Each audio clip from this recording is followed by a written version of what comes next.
बहुत ही प्यारे विद्यार्थियों, अज के लैसन में मैं सुनील सांगवाल तुहाडा हार्दिक स्वागत करदा। तो आपां ने पिछले लैक्चर दे विच 38th सम तक आपां ने सोल्यूशन देखे सीगे, समझिया सीगा इन्हां नूं। इस तो अगे जिहड़ा है आपां 39th ते शुरू हुंदे आ। रेखी समीकरण विच चल दी घात कितनी हुंदी है? तो रेखी समीकरण सब तो पहला जिहड़ा है उसनूं ध्यान नाल देख लिया जाए किस तरह की हुंदी है। तो ax + b = 0। तो इस तरह की जिहड़ी है इक्वेशन, इसनूं आपां एक रेखी समीकरण या इसनूं आपां कहंदे आ लीनियर इक्वेशन। तो इहदे विच जिहड़ा है हुण किसी समीकरण की घात जिहड़ी है वो कितनी हुंदी है? तो किसी रेखी समीकरण दे विच या किसी भी दूसरी समीकरण, जिवें दूसरी समीकरण जिहड़ी है वो एवें भी लिख सकते हैं a² + bx + c = 0। ठीक है। इस तो बाद क्यूब वाली भी लिख सकते हैं bx² + cx + d = 0। इस तरीके नाल जिहड़ा अगे अगे लिख सकते हैं। तो इहदे विच जिहड़ा है आह वाला पार्ट जिहड़ा है एक बहुपद है। ठीक है। तो आ भी एक बहुपद है, ax + b, इधर ax² + bx + c। ठीक है। बहुपद नूं पॉलीनोमियल कहांगे आपां इंग्लिश दे विच। तो ax + b दे विच जिहड़ा है बहुपद दा जिहड़ा है इहदे विच चल देखना तुसीं। सब तो पहलां तो चल जिहड़ा है वो इत्थे x है। तो x की वड्डी तो वड्डी घात इत्थे जिहड़ी है x की घात 1 हैगी है। तो इहदा मतलब जिहड़ा जिहड़ी x की वड्डी घात हुंदी है वही जिहड़ा है इस बहुपद की घात कहाउंदी है। ठीक है। तो इस करके इस बहुपद दे विच x की घात 1 आंदा है। तो इहदा मतलब आ जिहड़ा एक जवाब होवेगा। इसी तरीके नाल तुसीं इत्थे भी देखो ax² + bx + c = 0। इस दो घाती समीकरण या क्वाड्रेटिक इक्वेशन कहंदे हैं इसनूं। ठीक है। तो क्वाड्रेटिक इक्वेशन की जिहड़ी घात हैगी है वो x की घात 2 हैगी है इत्थे तुहाडे कोले। तो इसकी समीकरण की घात 2 हैगी है। ठीक है। 2 घाती हैगी है, इस करके इसका नाम भी 2 घाती है। ठीक है। तो आह वाली जिहड़ी है इत्थे x की वड्डी तो वड्डी पावर तुसीं देख रहे हो कि इत्थे x स्क्वेयर है, इत्थे क्यूब है, इत्थे पावर 1 भी हैगी है। ठीक है। इत्थे x की पावर है नहीं, कोई मतलब कुछ नहीं है। तो x की पावर 0 इत्थे आपां लिख सकते हैं इत्थे इस थां ते। ठीक है। तो तुहाडे कोल जिहड़ा वड्डी तो वड्डी पावर चलदी जिहड़ी है तुसीं देख रहे हो 0 भी है, 1 भी है, 2 भी है, 3 भी है। तो इन्हां चों वड्डी तो वड्डी किहड़ी हैगी? तो 3 हैगी। तो एक 3 घाती समीकरण हैगी है जी। ठीक है। तो इसी तरीके नाल आ जिहड़ी ax + b जिहड़ा वो एक घाती समीकरण है, इस करके दा जवाब 1 सीगा। अगला सवाल, जेकर अंकगणितक लड़ी का पहला पद 4 होवे ते साझा अंतर 3 होवे तो दूजा पद दसो। तो अंकगणितक लड़ी जिहड़ी है किस तरह की हुंदी है? तो अंकगणितक लड़ी जिहड़ी हुंदी है वो हुंदी है a + d, a + 2d, a + 3d and so on. एवें ही चलता रहिंदा है अपना। तो की इहदे विच पैटर्न की है कि तुसीं पिछली टर्म दे विच d ऐड करी जाना है। शुरुआत a तो करनी है। तो ये d ऐड करोगे तो a + d बन जाएगा। एक d होर ऐड करोगे तो 1d तो 2d हो जाएगा। 2d दे विच एक d होर ऐड हो जाएगा तो 3d हो जाएगा। इसी तरीके नाल 4d 5d। तो आ तुहाडा जिहड़ा है ये पहला पद है, आ वाला दूसरा पद है, आ वाला तीसरा पद है, तो ये वाला चौथा पद है। पद नूं आपां इंग्लिश दे विच टर्म कहंदे आ। तो ये first term, second term, third term, fourth term. हुण आपां नूं ये पुछिआ कि दूसरा पद या सैकेंड टर्म की होगी। सैकेंड टर्म जिहड़ी हैगी तुहाडे कोले वो हैगा a + d। हुण a की हुंदा है? तो a हुंदा जी पहला पद। आ पहला पद तुहानूं दित्ता होया 4 हैगा जी। पहला पद 4 है, तो मतलब a 4 हैगा। साझा अंतर नूं कॉमन डिफरेंस कहंदे आ। कॉमन डिफरेंस जिहड़ा वो दित्ता होया 3 हैगा, तो इहदा मतलब d 3 हैगा। कॉमन डिफरेंस d हैगा। तो ये d जिहड़ा वो 3 हैगा। तो हुण सैकेंड टर्म पुछी हैगी आपां नूं कि सैकेंड टर्म कितनी होवेगी? तो सैकेंड टर्म जिहड़ी हैगी है वो हैगी a + d। a + d का मतलब 4 + 3 हो गया, क्योंकि a 4 है, d 3 है। तो a + d का जोड़ जिहड़ा है 4 + 3 के बराबर, तो 4 ते 3 जिहड़ा वो 7 हुंदा है। अगला सवाल, समभुज त्रिभुज ABC विच a दे कोण दा माप दसो। तो एक समभुजी त्रिभुज जिहड़ी हैगी है उहदे च सारे भुजावां ते सारे कोण है। ठीक है। सारियां भुजावां बराबर हुंदियां, सारे कोण भी बराबर हुंदे है। ठीक है। ये गुण है समभुजी त्रिभुज का। ये समभुजी त्रिभुज है जी, याद रखना है। ये 3 कोण, 3 भुजावां भी बराबर होंदियां ते बराबर भुजावां दे जिहड़े कोण है वो भी बराबर होंदे, सन्मुख कोण बराबर होंदे हैं। ठीक है। तो जेकर 3 कोण बराबर है तो मान लो हरेक कोण x डिग्री का है, आ भी x डिग्री का, आ भी x डिग्री का। ठीक है। थोड़ा जूम इन करते हैं। ਤਾਂ ਇਹ ਤਿੰਨੇ ਕੋਣ ਜਿਹੜੇ ਤੁਹਾਡੇ ਕੋਲੇ x ਡਿਗਰੀ ਦੇ ਹੈਗੇ ਆ ਵੀ x ਡਿਗਰੀ, ਆ ਵੀ x ਡਿਗਰੀ, ਆ ਵੀ x ਡਿਗਰੀ, ਤਾਂ ਤਿੰਨ ਕੋਣਾਂ ਦਾ ਜੋੜ ਜਿਹੜਾ ਉਹ ਹੋ ਗਿਆ x plus x ਬਰਾਬਰ 180 ਡਿਗਰੀ।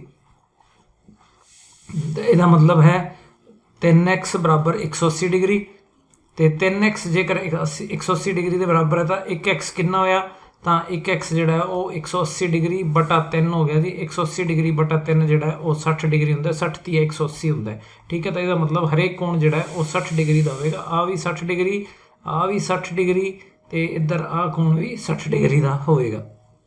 ਨੈਕਸਟ ਸਮ, ਤਾਂ ਕਾਟਵੀਂ ਰੇਖਾ ਦੇ ਇੱਕ ਪਾਸੇ ਬਣੇ ਅੰਤਰੀ ਕੋਣ ਜਿਹੜੇ ਇਹਨਾਂ ਨੂੰ ਅੰਦਰੂਨੀ ਕੋਣ ਵੀ ਕਹਿੰਦੇ ਆ, ਇੰਟੀਰੀਅਰ ਐਂਗਲਸ ਵੀ ਕਹਿੰਦੇ ਆ, ਠੀਕ ਹੈ। ਤਾਂ ਇੰਟੀਰੀਅਰ ਐਂਗਲਸ ਜਿਹੜੇ ਹੁੰਦੇ ਆ ਇਹ ਕਿਵੇਂ ਬਣਦੇ ਹੈਗੇ, ਤਾਂ ਤੁਸੀਂ ਧਿਆਨ ਨਾਲ ਦੇਖਣਾ ਹੈ। ਕਾਟਵੀਂ ਰੇਖਾ ਦੇ ਇੱਕ ਪਾਸੇ ਦੇ ਬਣੇ, ਤਾਂ ਇਹ ਸਟੇਟਮੈਂਟ ਥੋੜੀ ਜਿਹੀ ਜਿਹੜੀ ਹੈ ਇਹਦੇ ਵਿੱਚ ਇਹ ਨਹੀਂ ਦੱਸਿਆ ਕਿ ਲਾਈਨਾਂ ਕਿਸ ਤਰ੍ਹਾਂ ਦੀਆਂ ਹੈਗੀਆਂ, ਤਾਂ ਲਾਈਨਾਂ ਸਮਾਂਤਰ ਹੈਗੀਆਂ ਹੋਣੀਆਂ ਚਾਹੀਦੀਆਂ, ਇਹਦੇ 'ਚ ਉਹ ਗੱਲ ਲਿਖੀ ਨਹੀਂ ਹੋਈ। ਤਾਂ ਤੁਸੀਂ ਇਹਦੇ 'ਚ ਮੰਨ ਕੇ ਚੱਲਦੇ ਹਾਂ ਆਪਾਂ ਕਿ ਇਹਦੇ 'ਚ ਲਾਈਨਾਂ ਜਿਹੜੀਆਂ ਨੇ ਸਮਾਂਤਰ ਨੇ, ਤੇ ਆਹ ਵਾਲੀ ਜਿਹੜੀ ਹੈ ਇੱਕ ਕਾਟਵੀਂ ਰੇਖਾ ਹੈਗੀ ਹੈ L ਰੇਖਾ, ਤੇ ਆਹ ਵਾਲੀ M ਰੇਖਾ, ਇਹ ਸਮਾਂਤਰ ਨੇ, L ਅਤੇ M ਸਮਾਂਤਰ ਹਨ, ਠੀਕ ਹੈ। ਅਤੇ N ਜਿਹੜੀ ਹੈ ਕੋਈ ਰੇਖਾ ਹੈਗੀ ਹੈ ਜਿਹੜੀ ਇਹਨਾਂ ਦੋਨਾਂ ਨੂੰ ਕੱਟਦੀ ਹੈਗੀ ਹੈ। ਤਾਂ ਹੁਣ ਕੋਣ ਕਿੱਥੇ ਬਣਦੇ ਹੈਗੇ, ਅੰਤਰੀ ਕੋਣ ਜਿਹੜੇ ਇੱਕ ਪਾਸੇ ਦੇ ਬਣੇ ਅੰਤਰੀ ਕੋਣ, ਤਾਂ ਇੱਕ ਪਾਸੇ ਆਹ ਵਾਲਾ ਜਿਹੜਾ ਲਾਈਨ ਹੈਗੀ ਹੈ ਇਸ ਦੇ ਇੱਕ ਪਾਸੇ ਜਿਹੜਾ ਅੰਦਰੂਨੀ ਕੋਣ ਬਣਾਉਣੇ ਨਾਲੇ, ਤਾਂ ਆ ਅੰਦਰੂਨੀ ਕੋਣ, ਆ ਦੋ ਕੋਣ ਹੋਣਗੇ ਜੀ। ਇਸੇ ਤਰੀਕੇ ਨਾਲ ਵੈਸੇ ਅੰਦਰੂਨੀ ਕੋਣ ਆ ਵੀ ਬਣਾਏ ਜਾ ਸਕਦੇ ਆ, ਇੱਕ ਇੱਧਰ ਤੇ ਇੱਕ ਇੱਧਰ। ਤਾਂ ਭਾਵੇਂ ਤਾਂ 1 ਤੇ 2 ਗਿਣ ਲਓ, ਭਾਵੇਂ 3 ਤੇ 4 ਗਿਣ ਲਓ ਕੋਣ ਜਿਹੜੇ ਹੈਗੇ ਆ, ਠੀਕ ਹੈ। ਇਹਨਾਂ ਕੋਣਾਂ ਦਾ ਜੋੜ ਮਤਲਬ ਇੱਕ ਕੋਣ ਅਤੇ ਦੋ ਕੋਣ ਦਾ ਜੋੜ ਕਿੰਨਾ ਹੁੰਦਾ ਹੈ, ਕੋਣ 3 ਤੇ ਕੋਣ 4 ਦਾ ਜੋੜ ਕਿੰਨਾ ਹੁੰਦਾ ਹੈ। ਤਾਂ ਤੁਸੀਂ ਦੇਖ ਰਹੇ ਹੋ ਕਿ ਇਹ ਇਹਨਾਂ ਦਾ ਜੋੜ ਜਿਹੜਾ ਹੈ ਉਹ 180 ਡਿਗਰੀ ਹੁੰਦਾ ਹੈ, ਠੀਕ ਹੈ। ਇਹ ਤੁਸੀਂ ਬਣਾ ਕੇ ਇਹਨੂੰ ਓਬਜ਼ਰਵ ਕਰ ਸਕਦੇ ਹੋ, ਜੋੜ ਸੀਗਾ ਇੱਥੇ 3 + 4 ਜਿਹੜਾ ਉਹ 180 ਡਿਗਰੀ ਹੋਵੇਗਾ, ਠੀਕ ਹੈ। ਤਾਂ ਇਹਨਾਂ ਦੋਨਾਂ ਦਾ ਜੋੜ 180 ਡਿਗਰੀ, ਤੇ ਇੱਧਰ ਇਹਨਾਂ ਦੋਨਾਂ ਦਾ ਜੋੜ 1 ਤੇ 2 ਦਾ ਜੋੜ 180 ਡਿਗਰੀ, ਠੀਕ ਹੈ। ਤਾਂ ਇਸ ਕਰਕੇ ਕਾਟਵੀਂ ਰੇਖਾ ਦੇ ਇੱਕੋ ਪਾਸੇ ਬਣੇ ਅੰਤਰੀ ਕੋਣਾਂ ਦਾ ਜੋੜ 180 ਡਿਗਰੀ ਹੁੰਦਾ ਹੈ, ਬਸ਼ਰਤੇ ਕਿ ਲਾਈਨਾਂ ਜਿਹੜੀਆਂ ਨੇ L ਤੇ M, ਕੋਈ ਵੀ ਦੋ ਲਾਈਨਾਂ ਜਿਹੜੀਆਂ ਦਿੱਤੀਆਂ ਹੋਈਆਂ ਨੇ। ਕਾਟਵੀਂ ਰੇਖਾ ਕਿੱਥੇ ਹੈਗੀ ਹੈ, ਤਾਂ ਕਾਟਵੀਂ ਰੇਖਾ ਦੋ ਲਾਈਨਾਂ ਨੂੰ ਕੱਟਦੀ ਹੈ ਤਾਂ, ਠੀਕ ਹੈ। ਉਹ ਸਮਾਂਤਰ ਹੋਣ ਤਾਂ ਹੁੰਦਾ ਹੈ, ਨਹੀਂ ਤਾਂ ਨਹੀਂ ਹੁੰਦਾ। ਕਿਸੇ ਇੱਕ ਰੇਖਾ ਉੱਪਰ ਦੋ ਲੰਬ ਰੇਖਾਵਾਂ ਆਪਸ ਵਿੱਚ ਕੀ ਹੁੰਦੀਆਂ ਹਨ, ਕਿਸੇ ਰੇਖਾ ਉੱਪਰ ਕੋਈ ਦੋ ਲੰਬ ਰੇਖਾਵਾਂ, ਤਾਂ ਇਹਨੂੰ ਆਪਾਂ ਦੇਖਦੇ ਹਾਂ ਧਿਆਨ ਨਾਲ।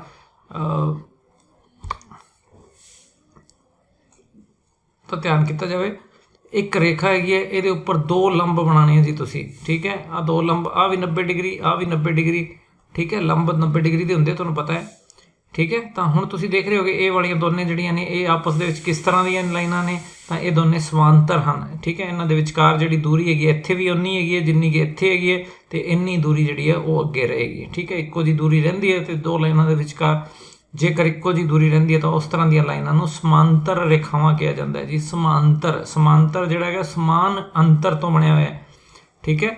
ਤਾਂ ਸਮਾਨ ਅੰਤਰ ਮਤਲਬ ਦੂਰੀ ਜਿਹੜੀ ਹੈ ਉਹ ਆਹ ਵਾਲੀ ਦੂਰੀ ਨੂੰ ਅੰਤਰ ਕਹਿੰਦੇ ਆ, ਠੀਕ ਹੈ। ਤੇ ਅਸਮਾਨ ਹੈਗਾ ਮਤਲਬ ਇਹ ਸਾਰੇ ਬਰਾਬਰ ਹੈਗੇ ਆ, ਤਾਂ ਇਸ ਕਰਕੇ ਸਮਾਂਤਰ ਰੇਖਾਵਾਂ ਹੋਣਗੀਆਂ ਜੀ। ਨੈਕਸਟ ਸਮ 44th, ਤ੍ਰਿਭੁਜ ਦੀਆਂ ਤਿੰਨ ਭੁਜਾਵਾਂ ਤੋਂ ਸਮਾਨ ਦੂਰੀ ਤੇ ਸਥਿਤ ਬਿੰਦੂ ਨੂੰ ਕੀ ਕਹਿੰਦੇ ਹਨ। ਤਾਂ ਤੁਹਾਡੇ ਕੋਲੇ ਕੋਈ ਤਿਕੋਣ ਹੈਗੀ ਹੈ, ਠੀਕ ਹੈ। ਤਾਂ ਇਹਦੇ ਵਿੱਚ ਇੱਕ ਬਿੰਦੂ ਜਿਹਾ ਭਾਣਾ ਜਿਹੜਾ ਇਹਨਾਂ ਤਿੰਨ ਲਾਈਨਾਂ ਤੋਂ ਇੱਕੋ ਜੀ ਦੂਰੀ ਤੇ ਹੋਇਆ, ਤਾਂ ਉਹ ਲਗਭਗ ਮੇਰੇ ਖਿਆਲ ਇੱਥੇ ਜੀ ਆਪਾਂ ਇੱਕ ਵਾਰੀ ਰਫ ਡਰਾ ਕਰ ਲੈਂਦੇ ਹਾਂ। ਤਾਂ ਤੁਸੀਂ ਦੇਖੋ ਕਿ ਆਹ ਵਾਲੀਆਂ ਦੂਰੀਆਂ ਜਿਹੜੀਆਂ ਨੇ ਇਹਨਾਂ ਨੂੰ ਚੈੱਕ ਕਰੋ, ਠੀਕ ਹੈ। ਤੇ ਇਹ ਦੂਰੀਆਂ ਜਿਹੜੀਆਂ ਨੇ ਇਹ ਵਾਲੀਆਂ, ਆਹ ਵਾਲੀ ਦੂਰੀ, ਠੀਕ ਹੈ। ਇੱਧਰ ਆਹ ਵਾਲੀ ਦੂਰੀ, ਇਹ ਲੰਬ ਨੇ, ਠੀਕ ਹੈ। ਲਾਈਨ ਤੋਂ ਇਸ ਬਿੰਦੂ, ਆਹ ਵਾਲਾ ਬਿੰਦੂ ਜਿਹੜਾ ਹੈ ਇਸ ਨੂੰ ਮੈਂ I ਨਾਲ ਲਿਖਦਾ। ਤਾਂ I ਨਾਲ ਜਿਹੜਾ ਇਹ ਦੂਰੀਆਂ ਤਿੰਨ ਦੂਰੀਆਂ ਨੇ ਤੁਹਾਡੇ ਕੋਲੇ। I ਤੋਂ ਆਹ ਵਾਲੀ ਕੀ ਨਾਮ ਰੱਖਦੀ ਇਹਦਾ, ABC ਕਰ ਲੈਂਦੇ ਹਾਂ, ABC, MN ਤੇ P, ਠੀਕ ਹੈ। IP, IN ਅਤੇ IM ਇਹ ਤਿੰਨ ਦੂਰੀਆਂ ਬਰਾਬਰ ਹਨ। ਤਾਂ ਇਸ I ਬਿੰਦੂ ਦਾ ਕੀ ਨਾਮ ਹੁੰਦਾ ਹੈ, ਕਹਿੰਦਾ ਤਾਂ ਇਸ I ਬਿੰਦੂ ਨੂੰ ਅੰਤਰ ਬਿੰਦੂ ਕਿਹਾ ਜਾਂਦਾ ਜੀ, ਠੀਕ ਹੈ। ਅੰਤਰ ਬਿੰਦੂ, ਇਨ ਸੈਂਟਰ, ਇੰਗਲਿਸ਼ ਦੇ ਵਿੱਚ ਇਨ ਸੈਂਟਰ ਕਹਿੰਦੇ ਆ, ਇਨ ਸੈਂਟਰ, ਠੀਕ ਹੈ। ਅੰਤਰ ਕੇਂਦਰ ਕਹਿੰਦੇ ਆ ਇਸ ਨੂੰ। ਤ੍ਰਿਭੁਜ ਦੇ ਤਿੰਨ ਸਿਖਰਾਂ ਤੋਂ ਸਮਾਨ ਦੂਰੀ ਤੇ ਸਥਿਤ ਬਿੰਦੂ ਨੂੰ ਕੀ ਕਹਿੰਦੇ ਹਨ।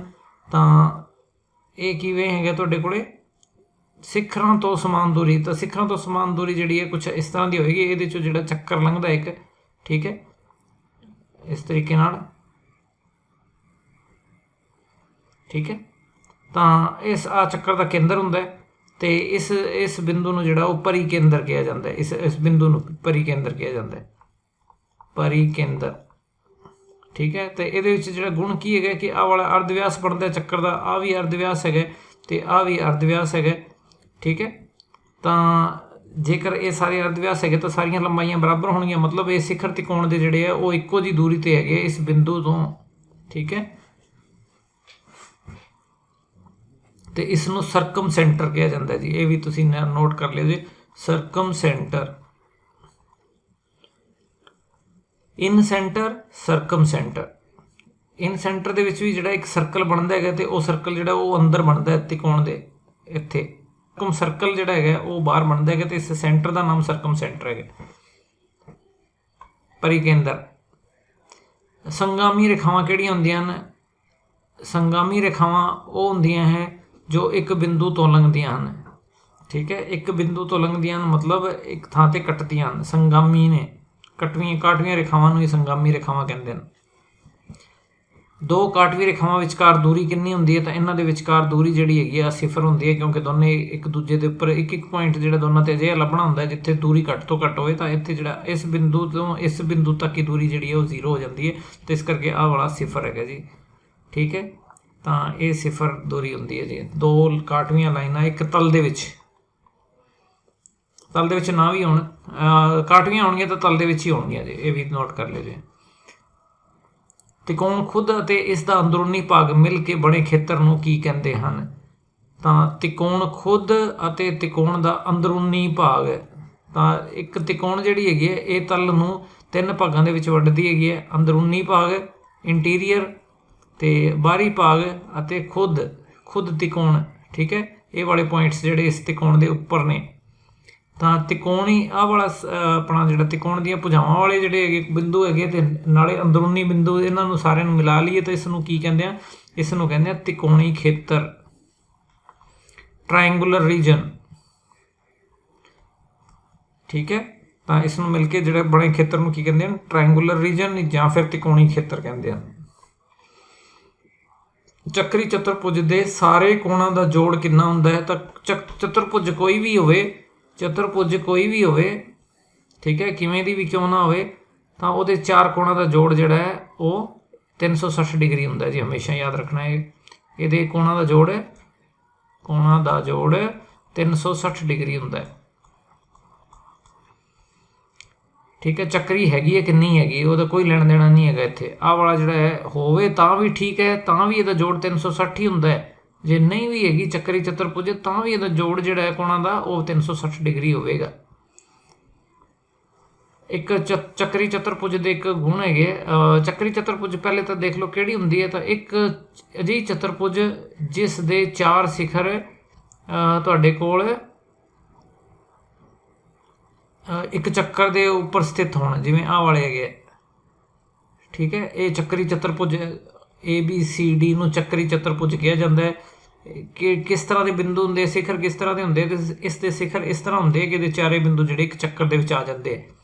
ਆ ਚੱਕਰ ਬਣਿਆ ਹੋਵੇ ਭਾਵੇਂ ਨਾ ਬਣਿਆ ਹੋਵੇ, ਪਰ ਲੇਕਿਨ ਇਹ ਤੁਹਾਨੂੰ ਦਿਖਾਉਣ ਦੇ ਲਈ ਕਿ ਚੱਕਰੀ ਚਤੁਰਭੁਜ ਹੈ ਤਾਂ ਇਹ ਆਪਾਂ ਬਣਾ ਦਿੰਦੇ ਹਾਂ ਆਪਾਂ, ਠੀਕ ਹੈ।